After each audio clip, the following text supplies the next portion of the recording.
universe is a mind, a particle mind. And Professor James Gardiner recently said the universe is intelligent at the subatomic level. At the particle level, it is intelligent. And it passes information backwards and forwards like a DNA feedback loop. As it grows, it asks for more information. And then it receives that information and it carries on. And that's how he sees the universe as working. These are scientists that are coming out with these things because of the strangeness of the quantum world. If all of this is true, if the universe is a mind, if our thoughts cannot die, those particles can never die, they go back into the universe, into the zero-point energy field, the oneness. And so these shining ones may very well be what our Hindu and Buddhist friends term people that have escaped samsara and achieved nirvana, ascended beings, if you like, from Stargate. It's in Stargate because they've taken it from mythology. They take everything out of Stargate. They take it from real history and real mythology. Maybe that's true. Maybe that's the science for it, for what people are experiencing and for what people intuitively know. At the end of the day, my drive is to uncover the science for that. Yeah, with no dogma attached. Yes. So important. Absolutely. And that's what I really like about it. There's just, okay, here's what, I've come across, and you decide. Yeah. People say, well, what do you believe? I don't believe. Pretty much the same, yeah. Yeah, because believe means to love, to be love. And that's very powerful. Mm-hmm. And once you start beloving something, it becomes the focus and center of your world, and then you can turn easily into a black hole and suck everything else in, become an energy vortex. I don't do that. I have opinions which can alter according to the evidence. It's not a cop-out. It's my way of working through the ancient text, the science, the etymology, and all the rest of it. I was just talking to somebody kind of similar about this. We were talking about judging and judgment, and for me, I was saying, well, I don't really judge. I have opinions, but I don't really judge anybody or anything. Yeah. It's an incredibly freeing experience. Yeah, and that's where it should be. Your mind should be in that neutral position. Yeah. That's my opinion on the Shining Ones. It's still open. It just tweaked something with me last night as I was thinking, where is it? I had to go and find where I had that written down about the white ghost, and because I've never really heard anything about that before. I've never really kind of researched that at all or anything. And just you don't live in the British Isles. It's quite famous over here. When I saw that, I just went, my God, that's my name on my, that I use, and it's nothing that I picked out. It just kind of formed itself. You're a shining one. I don't know, I guess. I don't know. Maybe there's something related there, but it was just damn cool. We've had Dr. Harper on the program some time ago, and he's just awesome. And I just realized that you guys have written or are in the process of writing a book. No, it's actually a DVD. Oh, it's a DVD. Okay. It's the Science of Soul. Science of Soul, yeah. It's a DVD about the 2012 issue. Dr. Harper is deep into, and it's his role in life. Yeah, we're putting that together. He's written the script. I've advised on it. We've produced it. It's just gone off for post-production now. That'll be out soon. That is going to be mind-blowing. Yeah, I'm looking forward to that. I think you will need drugs to watch it. Yeah. Or it will be a drug itself. Yes, it will. It will. The beauty of doing a DVD or a documentary is that, not like sterile kind of words on a piece of paper, which have their merit and have their good reason because they do get messages into the brain deeper. The beauty of doing a DVD is that you can work on several levels with the music, the voiceover, and the imagery, and it can all create an experience which can live with somebody for a long time. And that's the kind of feedback I'm getting for the DVDs that we're doing. They're very different. I either read it on your webpage or I saw it during one of your trailers or one of your talks or podcast or something, but it had to do with the whole thing that you're doing with the books and the CDs and the DVDs. There's the Trinity. Yeah. So there's the mind, body, soul. Yeah. That's very cool. That's right. That's exactly. And that's why it's so beautiful to have Soul Path on board as well. I'm not a musician. I mean, I've got a guitar, but can I play it? No. They can just go and draw it out and just so easily pull out the music that's needed.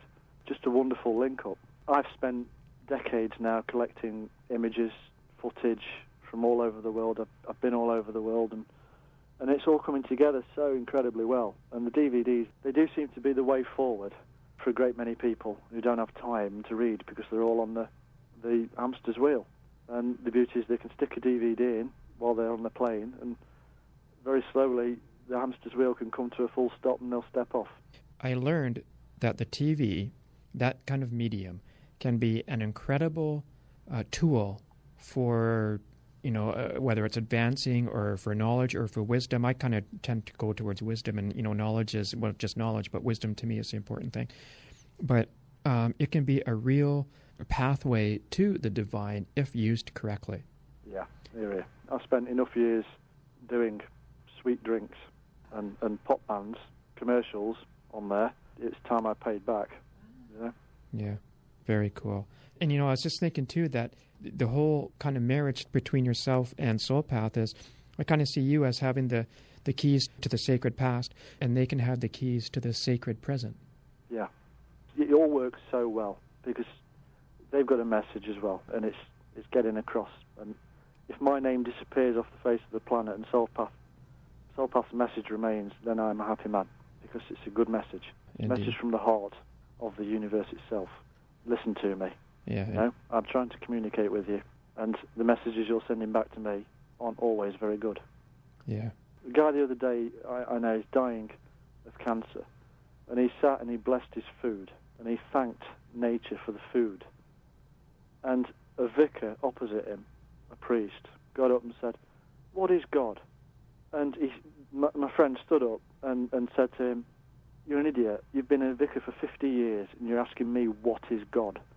It's not what is God, it's who is God. Yeah.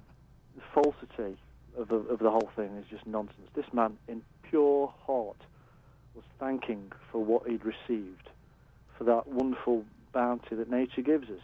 And we forget it, don't we? We think we're so clever that we've split the atom. But whose atom was it in the first place? And who gave us the wisdom to do this? Well, wisdom? Is it the wisdom to split an atom? I don't know. Yeah, good point. Somebody the other day said, scientists are making a quantum computer which will be more powerful than the mind. And I said, oh, do you think so? Good luck with that.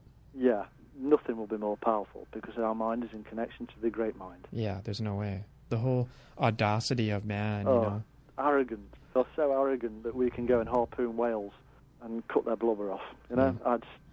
Sorry. We don't need to. Why do we do it? It's interesting that the show is Sunday mornings, because for me, and I've said it before, and I get flack all the time, and I'm sure you do too from a lot of different organizations and such. But to me, right now especially, I'm still a hard sell on, is there evil? But if there is an evil, right now, to me, the only evil really is religion as far as I'm concerned. Right. It's the biggest one out there now. It's what kills the most people. Pretty much all the wars are fought on a religious level, and because of that. And to me, that's just, that's really God talking. That makes sense to me. Yeah, I see what you mean. Yeah, yeah. No, well, my opinion on evil is it's part of our divided mind. Man. Okay.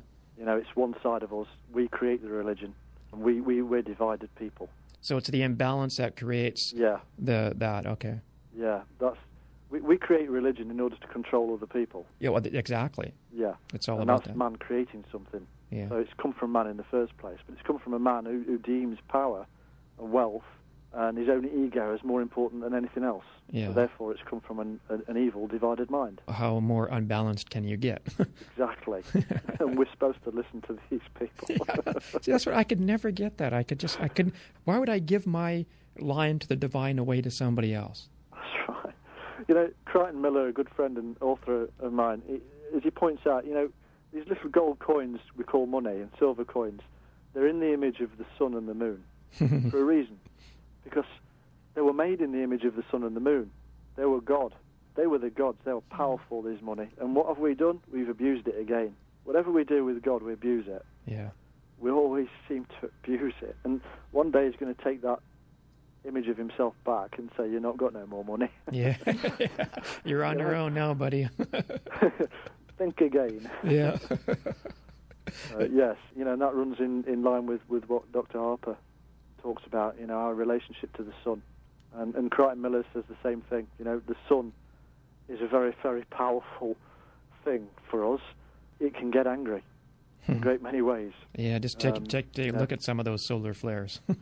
Well, exactly. If Dr. Masaru Emoto, the guy who had the pictures of the ice crystals forming in What the Bleep, yep, and in his books, if that's true, that's us entangling quantumly. with the particles of the subatomic particles of the ice. That's nature. We're in connection with nature there and then, and we're sending it a message. Another friend of mine, Hamish Miller, a dowser, he will douse the earth and reveal a shape, a wonderful shape. And I never believed dowsing could work until he made me a pair of dowsing rods with little snakes on. Bless him.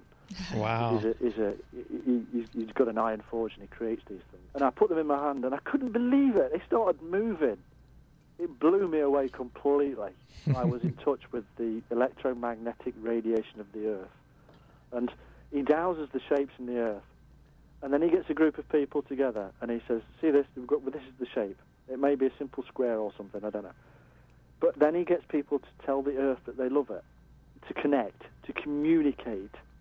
And then he'll douse again. And it reveals wonderful shapes.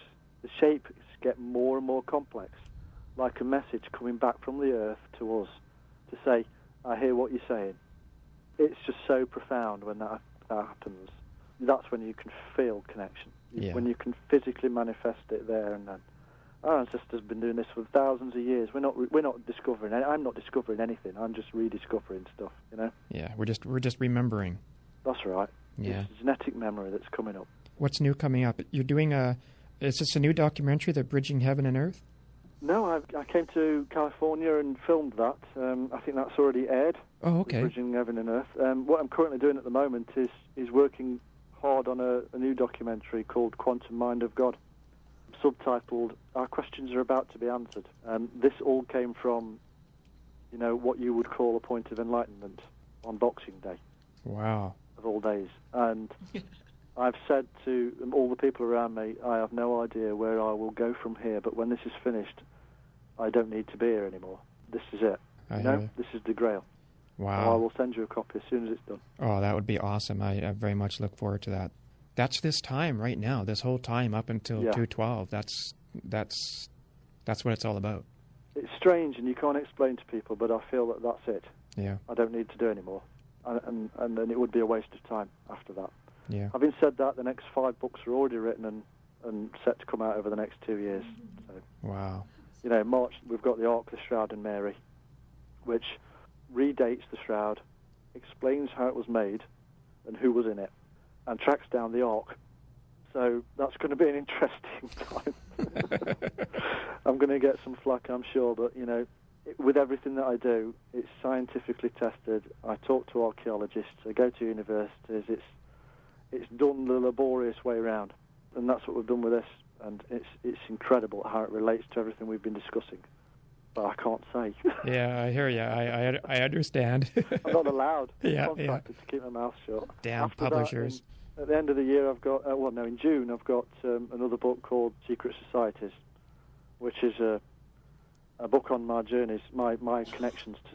I'm not in any secret society, but I've infiltrated. Right. Yeah. We didn't even get into any of that. There's so much. No. Yeah, we didn't Well, even get into. That's boring, isn't it, compared to the mind of God? Yeah. what can beat that? You can't. The other stuff is just daily life. Yeah, sure. The rest of my time is at the moment spent doing what I love the most, to be honest, and that's facilitating for other people. Yeah. Helping John J. Harper with this documentary. Brad Steiger, I designed his new cover for his book Revelation, and helping him and other people to promote that. And I'm doing DVDs with a lot of other people too.